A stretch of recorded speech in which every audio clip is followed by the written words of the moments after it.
आज भृषण पत्र कौन करू कौन पे भृषण पत्र आनी आज करवा आमे बरा पकड़ी आ गुलुगुला।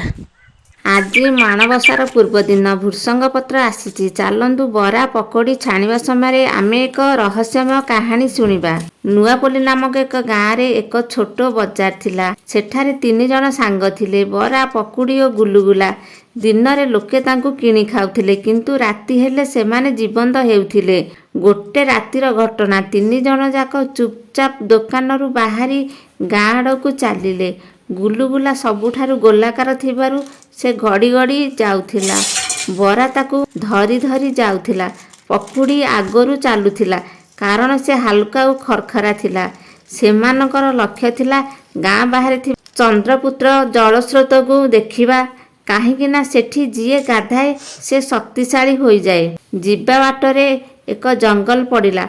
हठात ज्वलंत आखि नहीं एक भयंकर बाघ आसिला। पकुड़ी डर कंपी कहिला आमे आउ बंचिबानी एठी आमे शेष। गुलुगुला गड़ी गड़ी जाई बरा पछपटे लुचिगला किंतु बरा हार मानिला नहीं। से कहिला आमे जेते बेले एकाठी अछु किछि करि परिबु। से 2 जन को एक विचित्र योजना कहिला। से पकुड़ी को निम्मरे बरा मझिरे गुलुगुला उपरे रहिबाकू कहिला।